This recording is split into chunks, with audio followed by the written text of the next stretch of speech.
we just want to do like a material that can connect the regular people of the Filipino community diaspora here in Spain, especially young people, you know, because they don't have maybe the interest or sometimes the proper information about that. They just hear what their family says.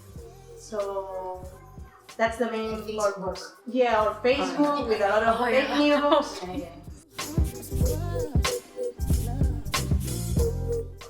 I'm Faye of Gantala Press. So I was born in Baguio City, North, but I live and work in Metro Manila now. That's where I run the press. Feminist small press, we started in 2015.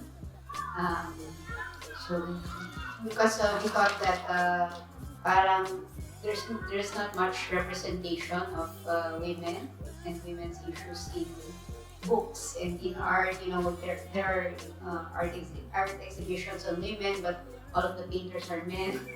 So it's funny, and then also you see books being edited by men, etc. No? So that was our first goal was to produce books written and created by women. I'm here. I was invited by Editorial to speak on Palestine and publishing. So we realized that women have specific stories that need to be told, ganyan, and need to be shed light on. So that's how we became politicized, I think. And then from there, we met the Amihan National Federation of Peasant Women, which is a large organization and federation of peasant women. Anyway, eventually I became a volunteer and staff at Amihan ngayon, and we've been collaborating with them. Several projects, no? So it's our 10th year now, so we've had several projects with them. So because of our involvement with Amihan and other national democratic organizations, we've been producing books that are progressive, political, ganyan, and socially engaged. Recipe book siya na sinulat ng mga magsasakang babae. So peasant women, no? So, sinulat siya ng mga magsasakang babae. Tapos yung mga recipe, mga simpleng dish lang, no? Na batay sa mga available ingredients. So, halimbawa, talbos ng kamote na may sardinas. Yung mga simple lang, yung mga available lang na pagkain sa backyard, ganyan. So, ginawa itong librong ito noong pandemic. Kasi, we wanted to emphasize that during the pandemic and in times of crisis in general, lagi nakakalimutan yung mga peasant women. So, in time ng pandemic, bukod sa maraming problema ng pandemic, nakalimutan ng gobyerno na ibigay yung kanilang ayuda. Hindi yung ayuda yung parang package na pagtulong, no? Like bigas, canned goods, kape, ganyan. So, bukod doon, ang mas hinihingi pa ng mga magsasaka ay production subsidy or yung tulong mula sa gobyerno para makapagsaka sila ng maayos. Kasi as we know, no, yung ating bansa ay it's an agricultural country, ang yaman-yaman ng ating lupa, marami tayong mga magsasaka, ganyan. Dumating sa point na nag-export tayo ng bigas, no? Kasi maraming Pero ngayon, tayo na number 1 importer ng bigas ng Filipinas, which is very funny. Na parang we have to buy rice from Vietnam and Pakistan and all of these countries when in fact, kung tutulungan lang tayo ng gobyerno or tutulungan lang ng gobyerno yung mga magsasaka, kaya-kaya natin mag-produce ng sariling bigas. Plus of course, 9 out of 10 farmers don't own the land to take till, no? So, umuupa lang sila ng lupa. And dahil, tapos samantalang yung mga may-ari ng lupa, nakaupo lang silang ganyan, pero sila yung kumikita ng napakalaki. Ganyan yung ating mga magsasaka na babaon sa utang dahil nga walang tulong ang gobyerno sa kanila. Uutang sila para pambili ng fertilizers, pambili ng binghi, yung ganyan, upa din sa mga tao na magtatanim, yung mga so, kawawa, no? Kawawa yung ating mga magsasaka. And doble pa yung pagkakawawa ng mga babaeng magsasaka, no? Kasi yung double burden na tinatawag na bukod sa kailangan mong mag-produce bilang magsasaka, kailangan maging alagaan mo.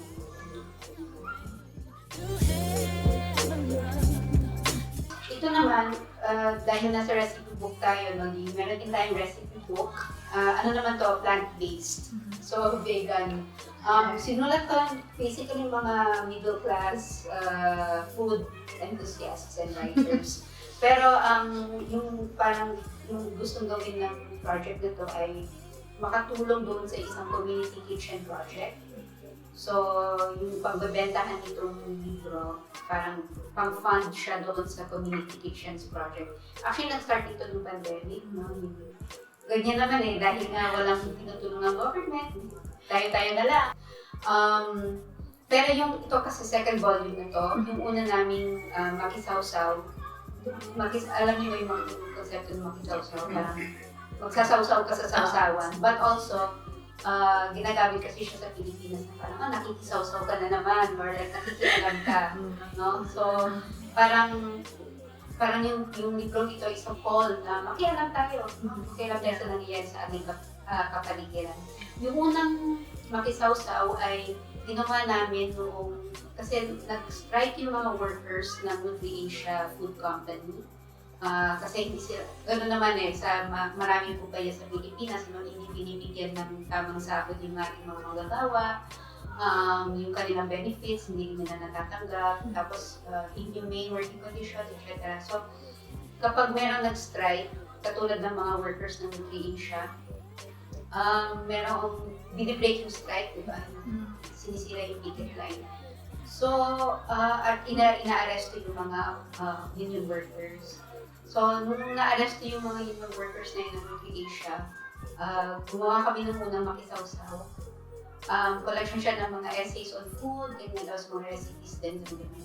Tapos yung kinita namin from selling that book ay dinonate namin as bail money para dun sa mga nagulong. Siyempre, 40 lang yun. But anyway, parang ganoon yung konsepto, no? Yung parang gagawa ng libro, tapos kung ano man yung kikitain, idodonate dun sa partner organization para makatulong sa kanilang campaigns. So, yun yung pinag-unan ng makisawsaw. Isa sa mga pinatay ni Durante yung kanyang mga police, yung kanyang leader ay si Randy Chanis. Siya ay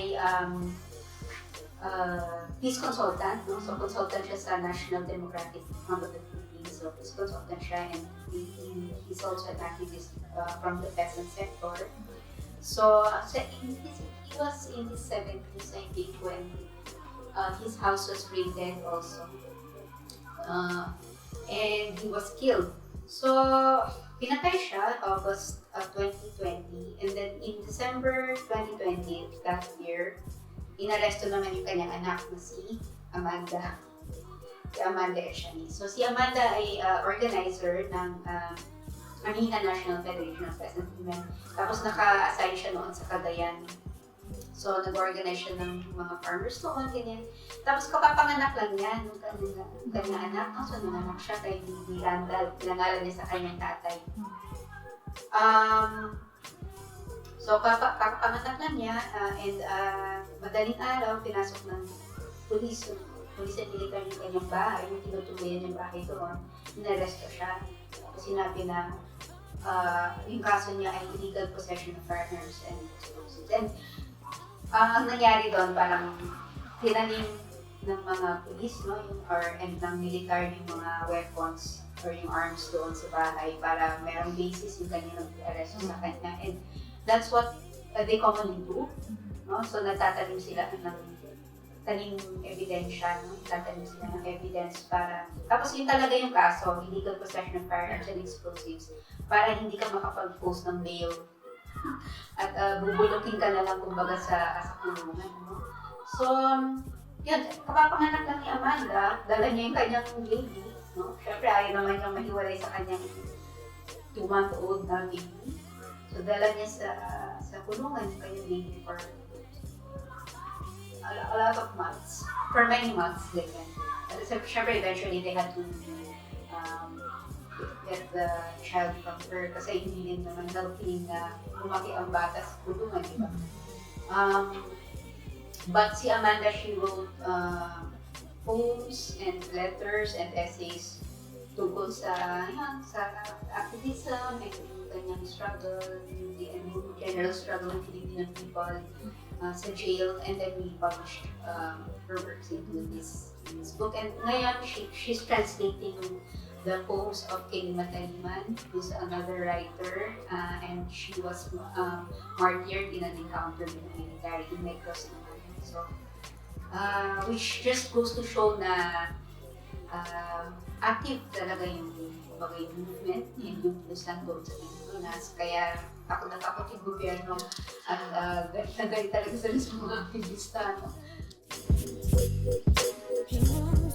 This is a collection of essays, para memoir, ng mga dating aktivista ng martial law from the north. No? Kasi diba yung president natin ngayon ay from the north, and there's this concept na parang may solid north na kumbaga backing up the president. But parang this book says, actually wala, no?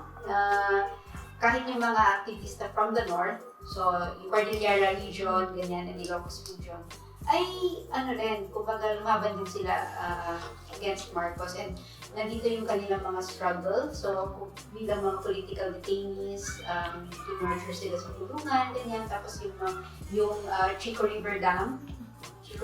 So yung 1970s, yung World Bank, along with Marcos Sr., they wanted to build several dams in the Chico River in Manila, up north, no, in the Cordilleras.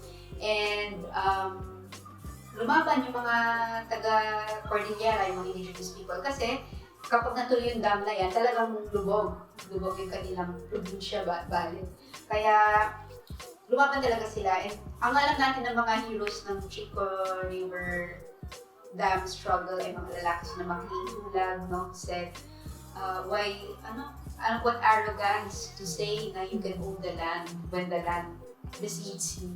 And the land will stay even after you've gone, parang gano'n. Yeah. So, pinatay si Makiling Tulag noong April 24, 1980 ng mga military din kasi nga vocal siyang leader ng yung opposition sila. This comic book tells the story of the women, the indigenous women who also fought against the building of the dam. And ang maganda yung kwento nila kasi, and magandang na-document din. Kasi maraming lessons, no? Kasi nagpapatuloy yung problema na dala nung pag-build ng dam, halimbawa yung problema ng development aggression na tinatawag, where all of these large foreign corporations, they build yung dams, yung kanilang mga mining companies, no, sa Pilipinas, napaplunder, no, at nasisira yung ating environment for their benefit, and at the expense of ancestral lands, at the expense of our own land, ganyan. International solidarity, yun. That's one factor that helped them win, kasi malakas talaga yung support ng international community and yung community outside of the Cordilleras, no? Kaya yung mga laban natin, laban ng Palestine ngayon, importante talaga yung international solidarity. And yung laban, kung ano man yung mga nila pinaglalaban natin sa Pilipinas, malaking halaga talaga international solidarity. Which is actually what I'm doing now. Ito naman ay, it's a picture book on comfort women. Have you heard of the comfort Yes. women? Yung mga sex slaves during World War II, yes, by the Japanese Imperial Army. Nangangamatay na sila, no? So they're in their 80s. It's very recent. Yeah. And ito, tawag yan, trilingual siya. Well, sinuha siya ng mga, hindi ng mga comfort women, pero mga descendants, no? So, mga anak, o kaya ako, ng mga former comfort women.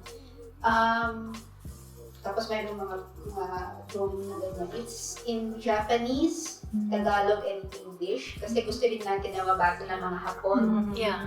Yung history nito. Kasi hindi ito itinuturo. Yeah. And isa sa mga pinaglalaban talaga ng mga comfort women ay yung Recognition. ma-recognize na nangyari ito. Kasi marami pa rin deniers. Ito naman ay it's a recent book of ours. Actually, una itong published noong 1998. No? It's a collection of essays on yung migrant women's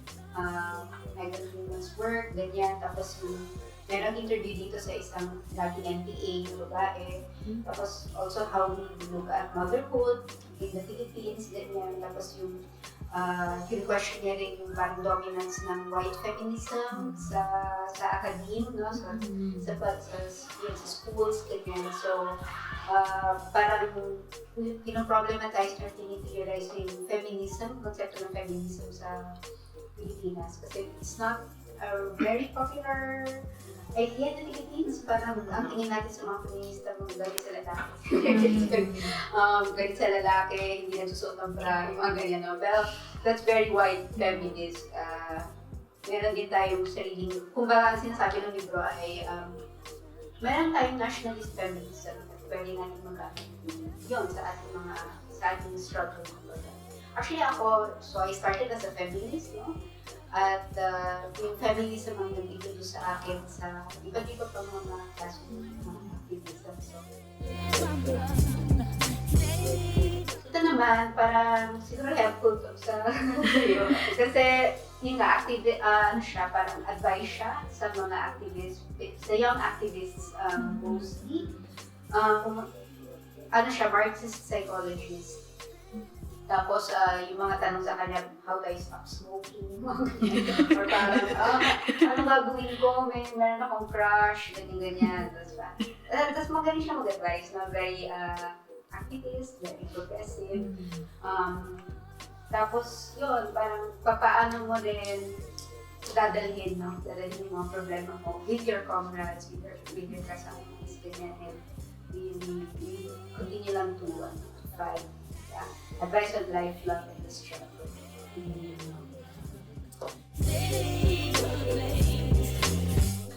There was an instance where we wanted to go to villaging the Cordilleras to research Mongolian. And when the barangay captain heard that yung Gantala Press wanted to go, hindi na kami tinanggap.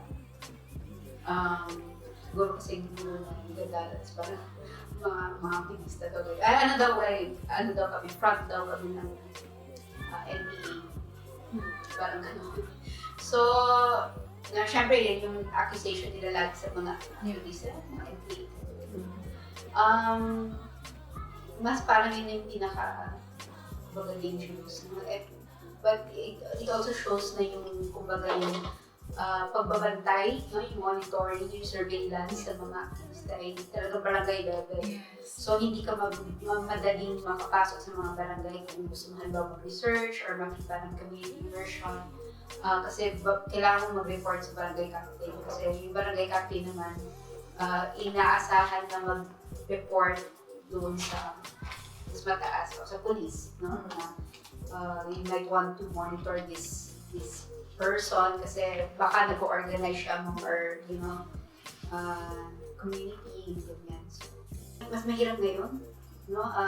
Because of the inflation, tapos yung ating pag-asa sa importation, yung liberal system, no? Where we buy rice from other countries. Which is very absurd. And our farmers, they can farm well, they can farm properly. There's no invest in production No. or structures, and that has been always, no? Which all the governments, I mean, as you said, not just. And kapag tumama yung El Nino and La Nina, which happens often ngayon, Yeah. kawawa talaga yung mga like pag bumagyo, grabe yung loss, no? Loss, wala na nga eh, tapos babagyin pa yung So, mahirap, pareho lang. Economics-wise, mahirap yung Marcos. But, I want also to point out na ganun naman talaga sa ganyang klaseng gobyerno. Parang whoever you put there, kung ganyan yung sistema, and we're still under, yes, imperialism, talagang maghihirap ang taong bayan. So, syempre, we want a new government. No? Hindi yung pinaglalaban ng ating mga kaibigan sa mountains. Ang ganon. So, yun. Talagang nakikita natin yung society na, di ba, triangle lang tayo. So, like in the recent elections, no?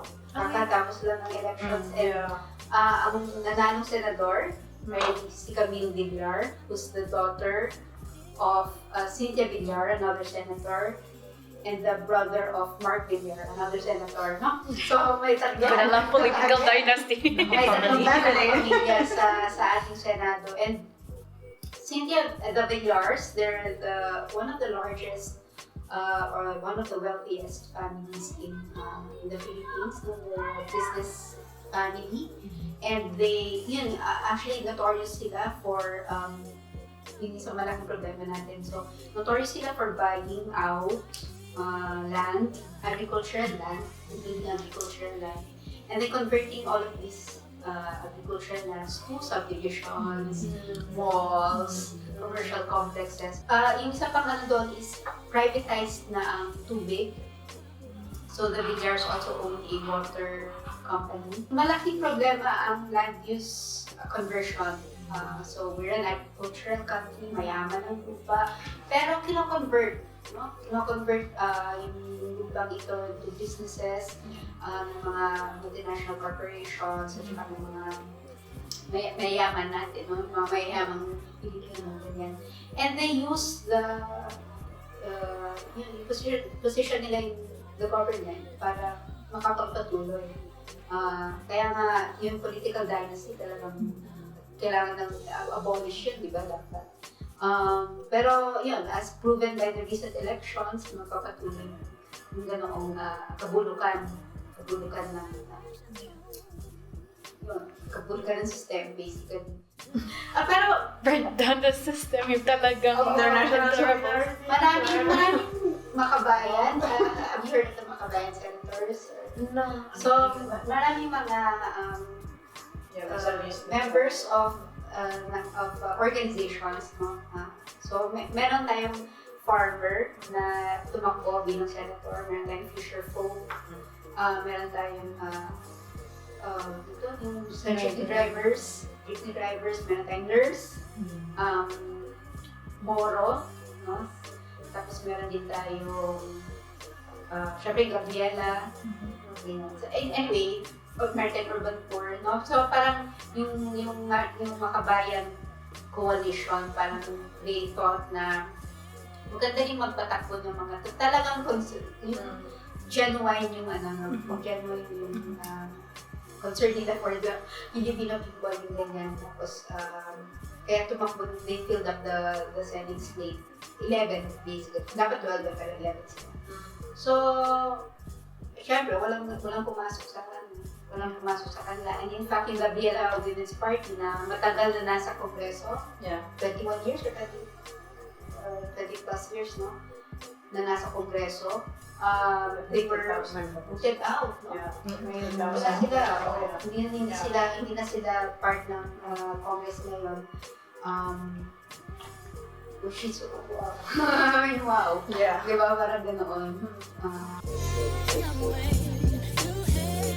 Si Zarina Musni.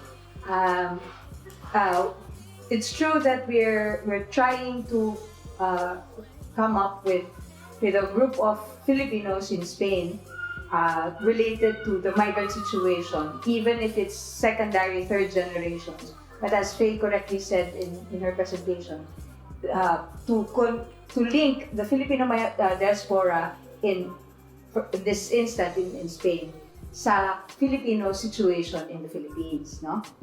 Kasi we all have the experience na kahit na andito tayo sa napakalayong Espanya, the situation, we're not separated to what is happening in the Philippines kasi we're Filipinos, we have families in the Philippines, we're always connected to the politics of the Philippines.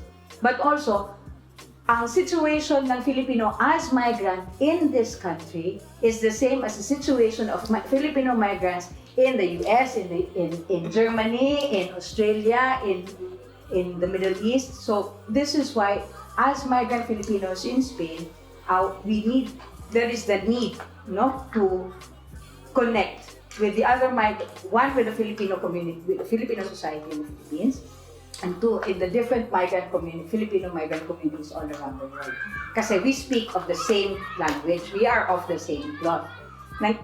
First, most of the stories of migrant Filipinos are the same narrative. Domestic worker, o nag-nurse, o nakapangasawa ng war soldier, ng veteran, tapos nag-migrate sa US, nakapanganak, o sa Spain, for example, tapos andito na. Pero the conditions were always that there's an element of forced migration out of the Philippines because of the political economic crisis. Had it not been na maganda yung buhay sa Pilipinas, meron tayong free education, meron tayong access to healthcare, maganda yung transportation natin, we are not being killed if we are activists. Who would want to migrate precisely to find for greener pastures, no? Filipinas, beautiful country, no? Some of us who are still not able to go back, always long of coming back because it's the Philippines, it's a beautiful country, our people are beautiful, but we have to leave. Kasi, may mga bata tayo, hindi natin pwede go to school kasi ang mahal-mahal ng tuition. Kung magkakasakit, mahal-mahal, it's so expensive to go to hospitals. It's very difficult to get a job. It's very difficult to get a degree. So everything. So this is the situation of all migrants. So this is a common denomination. Yeah. This is the core of this kabayan, no? Asociación de Migrantes de Filipinas en España, to want to reconnect with the Filipino diaspora migrants in España, to get in touch with each other, to know what is our common issues and how do we deal with them. First, of course, as migrant workers in Spain, no? Kung meron tayong problema on papers, okay, how do we do that? Okay, we can help each other out. Okay, we need a rent or practical things. But later on, we have to elevate the discussion. Bakit ba tayo andito in the first place? Mm-hmm. And what can we do for, okay, we still feel, no, na kahit na we have that emotional burden of not being able to live in the Philippines, but practically speaking, we are in a rather privileged situation, no? Kasi we are here in Europe compared sa mga kababayan natin sa Pilipinas. So isa din yan sa objectives ng kabayan, how to uplift also the Filipino society in the Philippines. So how do we do that? So we, as we heard, we do collective study, not only on the situation, on the yung personal na circumstances, but also what is the overarching element of all this? Bakit pareha yung situation ng Filipino migrante sa Australia, sa Canada, sa Europe, sa Middle East, sa Espanya? Ano ba ito? What is the common denominator? So it's basically is the policies of the Philippines, no? Labor policies, labor extraction policies. Nag-export tayo ng human resources, pero nag-invest tayo for land use conversion. That also leads up. So all these matters, all these policies affect the labor in the Philippines that is causing forced migration. So these are all things that we are collectively studying, and many others. Kasi we also want, as migrant workers, we have to, Filipino migrants overseas, we also have to take, to consider the great power that we have in terms of affecting government policies. We remember na ang OFWs, sila, kayo, kasi hindi pa ako nagre-remit ng taxes. So, kayo yung malaking component sa Philippine economy. If not for the US dollars, if not for the euros being put in the Philippine economy, lagba ang Philippine economy. Kaya, panay tayo sa utang, no? So, kayo, you are the bagong bayani nga yung tawag, di ba, ng mga migrante. So, if we are to collectively work together and assess and analyze and oppose kung ano yung mga policies na nakakasira o force nakakabigay ng problema sa Filipino people, then we have that power to affect, to influence, no? To influence policies in the Philippines. And this is through elections.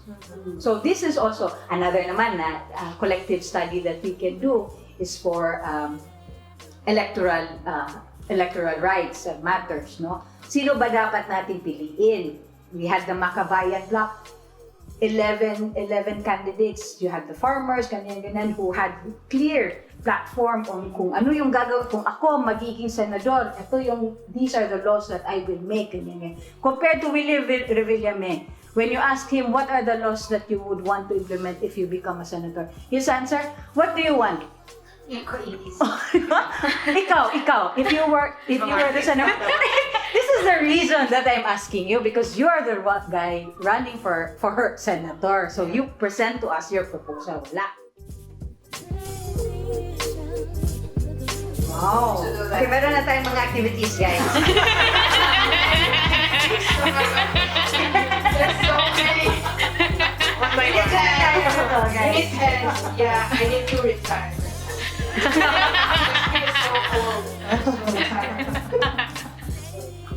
I feel excited. Yeah. Yes, motivation most of the time.